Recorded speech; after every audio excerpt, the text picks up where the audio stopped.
Hello there my fellow Simrig racers and welcome to today's video.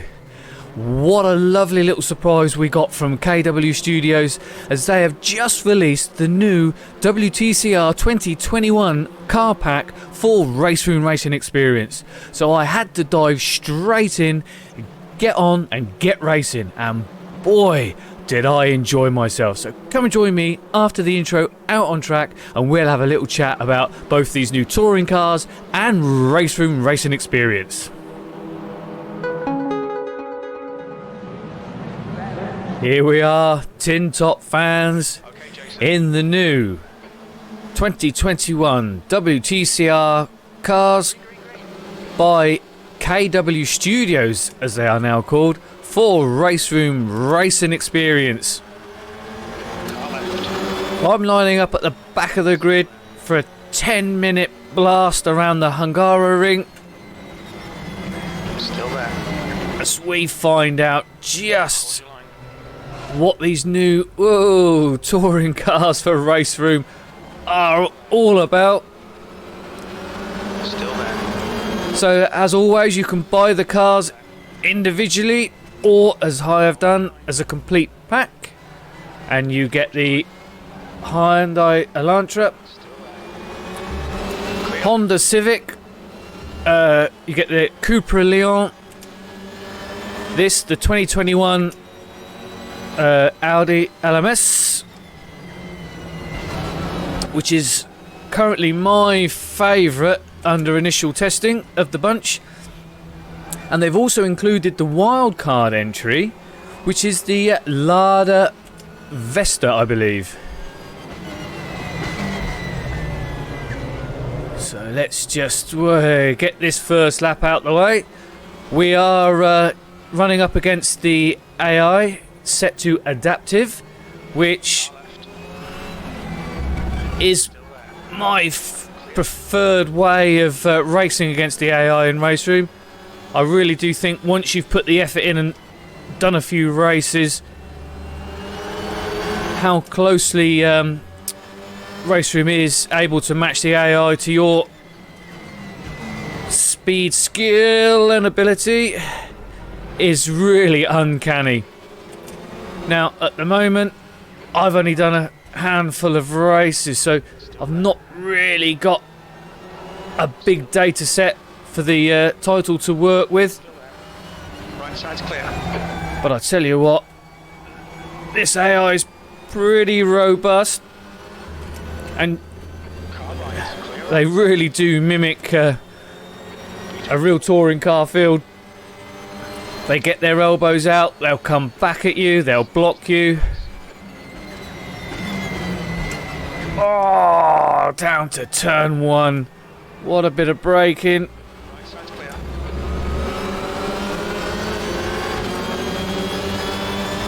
So, these WTCR cars are a pretty standard format using the TCR rules. So they're all front wheel drive. They're all 2-litre turbocharged. There is no hybrid in these 21 spec cars.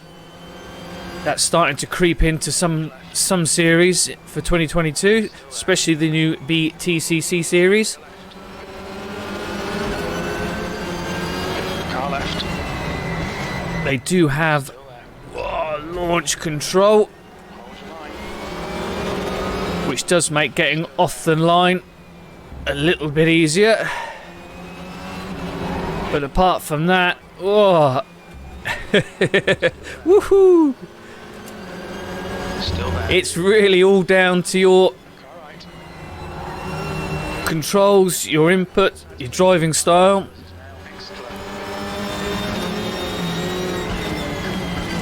Now, I am somewhat ham-fisted driver, a little bit hard on all my inputs, and this is why I do so well in tin tops, because you can afford to just throw these things about. You do have to be a little bit sensitive on the throttle, especially under initial acceleration, because you will get power understeer, and also corner entry under heavy braking. When you put all the weight transfer over the front, there's nothing out there at the back, so they will become light, they will become skittish. Car right. Oh, yeah. Bit of curb, bit of grass, bit of rubbing. Clear right. Well done, Jason. Great move. Keep it up.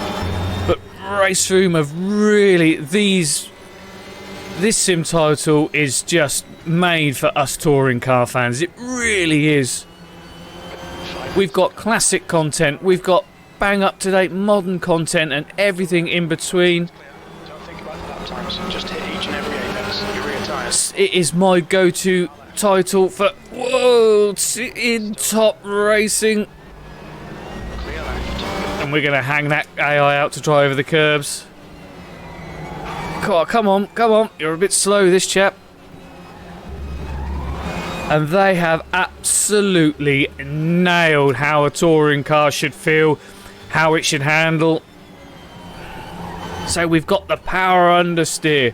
We've got the snap oversteer under heavy braking, and when you pitch the car in. Car left.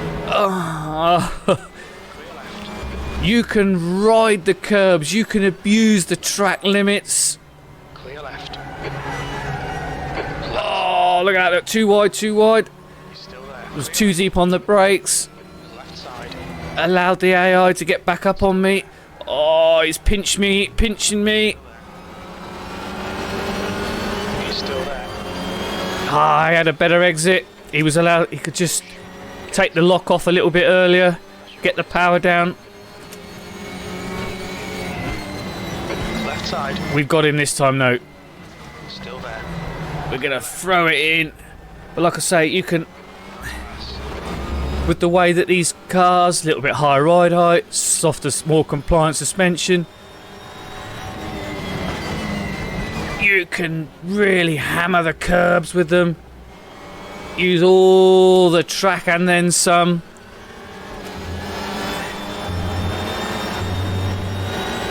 It will unsettle the car, but the force feedback lets you know what the car is doing. Well, so it went a bit light there under braking as I turned it in, asking a bit too much of the rear there.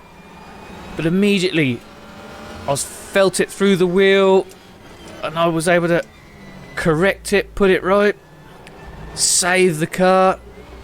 I'd like to say that that's my driving ability, but it's probably more down to my AccuForce direct drive wheel. Right, let's get round these couple of corners and I'll shut up and let you listen.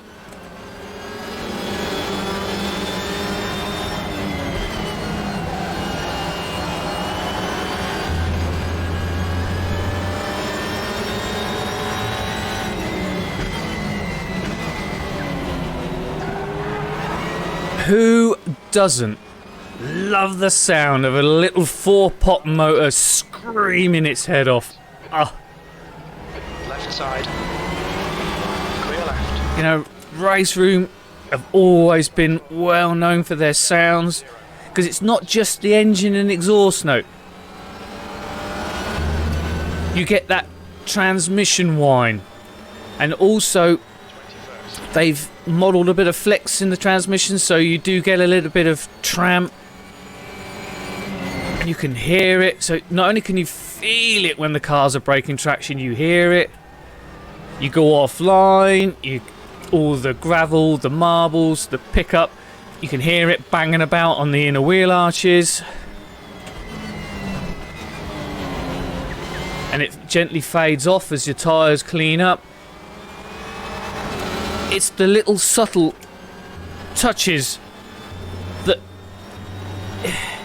it's not headline grabbing, it's not the first thing you notice, but it's those little things that just add to the level of immersion when you're racing.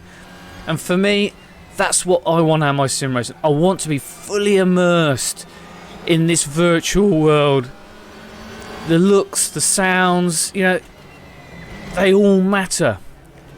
And how good does this title look? You know, this title is 7-8 years old now, still running on DirectX 9.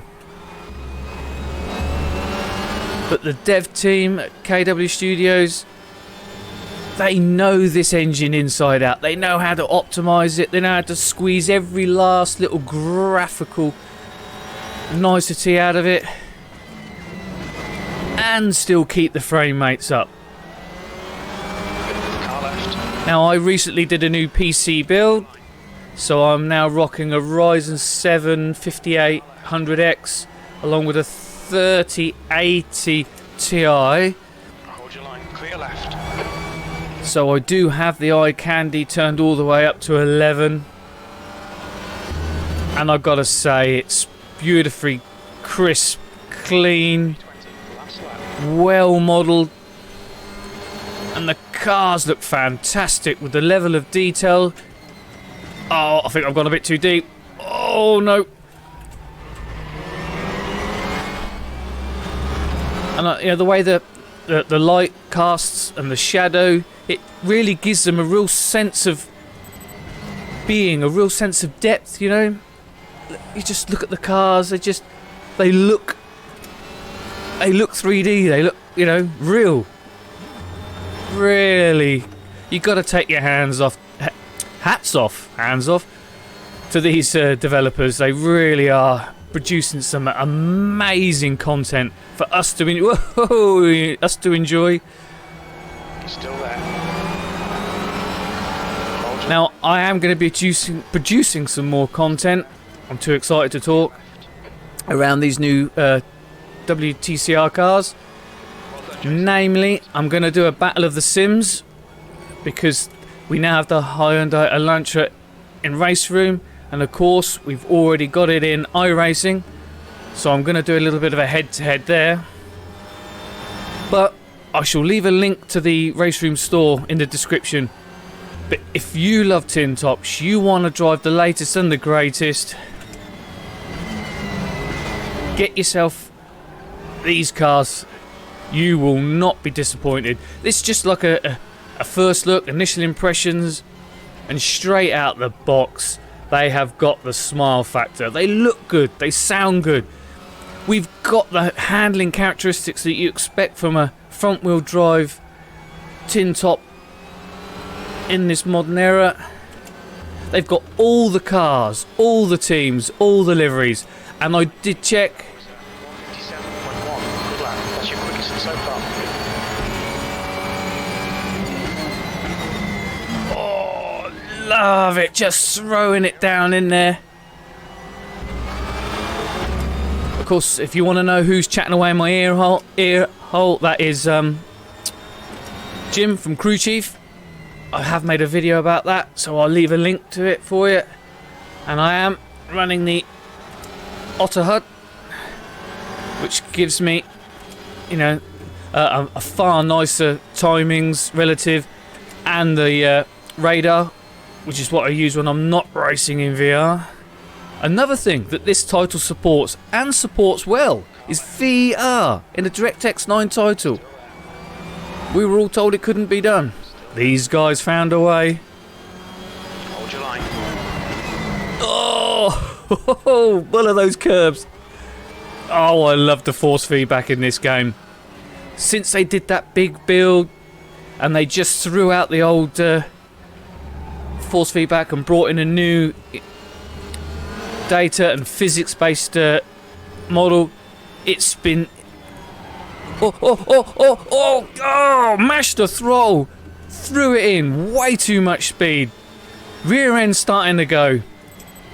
Remembered the old touring car trick. Mash the throttle, bring the car back in. That just highlights the physics model and shows you how well it works. Right, back to the force feedback. It's a lot more subtle than it used to be, but that is good. It's clean, it's detailed. It only tells you what you need to know when you need to know it. Left side. And it's Clear left. It's such a departure from the canned effects that we had before. Clear left. Car left. But I absolutely love it. I love this force feedback. I love the fact that you can set the multiplier per car. So sometimes you want to crank it up, like in these cars. I don't think the wheel is heavy enough in its initial setting. Not a problem. I've got a dial on the button box, wrote it up, set it. I just crank it up, crank it down till I'm happy. Set, done.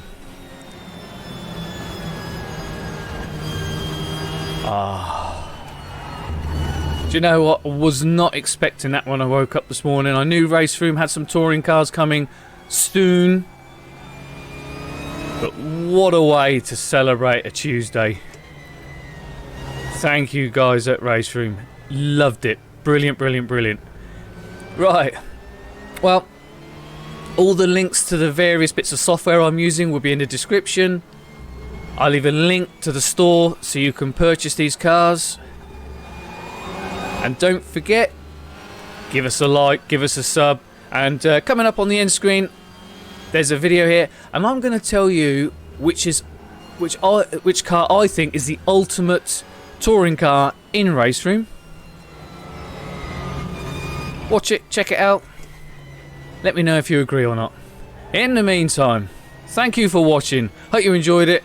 I certainly enjoyed it. And